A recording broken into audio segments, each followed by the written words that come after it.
Tipu helah Francis Light bagi mendapatkan Pulau Pinang.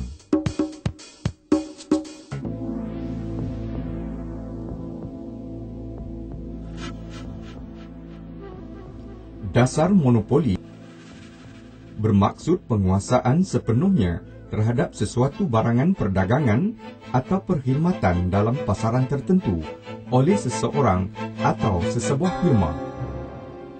Dasar monopoli Belanda boleh menjejaskan kepentingan perdagangan Syarikat Hindia Timur Inggeris atau SHTI di Kepulauan Melayu.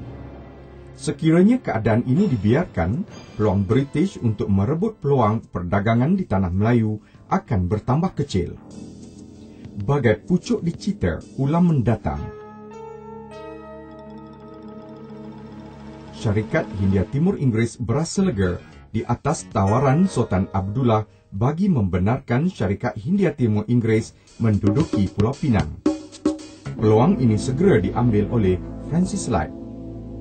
Beliau telah membuat perjanjian secara pribadi dengan Sultan Abdullah pada tahun 1786.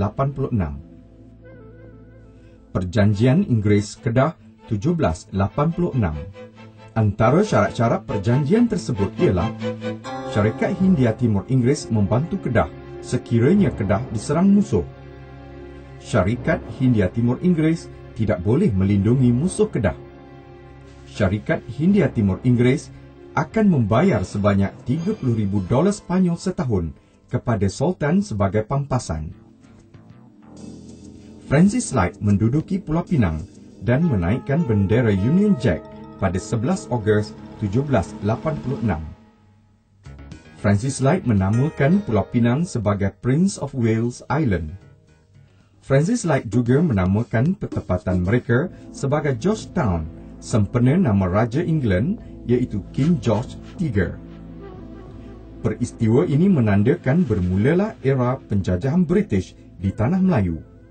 Pulau Pinang merupakan negeri pertama dijajah oleh British. Syarikat Hindia Timur Inggeris mungkir janji.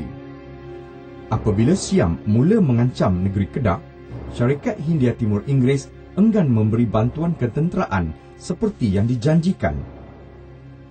Syarikat Hindia Timur Inggeris enggan memberi bantuan tentera kepada Kedah kerana perjanjian pada tahun 1786 adalah antara Sultan dengan Francis Light sahaja dan tidak melibatkan kerajaan British.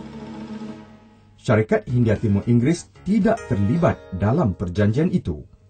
Di samping itu juga, Syarikat Hindia Timur Inggeris mahu menjaga kepentingan perdagangan mereka dengan Siam. Keadaan ini menyebabkan Sultan Abdullah telah merancang untuk menyerang British di Pulau Pinang. Malangnya, perancangan Sultan Kedah dapat dihidu oleh British dan Francis Light telah meminta bantuan tentera British lalu menyerang kubu Sultan Kedah di seberang perai. Dalam peperangan ini, Sultan Abdullah tewas dan terpaksa menandatangani perjanjian persahabatan dan keamanan Inggeris Kedah pada 1 Mei 1791. Antara kandungan perjanjian tersebut ialah Syarikat Hindia Timur Inggeris menduduki Pulau Pinang secara rasmi. Syarikat Hindia Timur Inggeris akan membayar ganjaran sebanyak $6,000 Spanyol kepada Sultan Abdullah. George Leith dilantik menjadi Gubernur Pulau Pinang yang pertama. Melalui peristiwa di atas, generasi hari ini sepatutnya sentiasa berwaspada apabila mengadakan perjanjian dengan kuasa asing supaya kita tidak tertipu.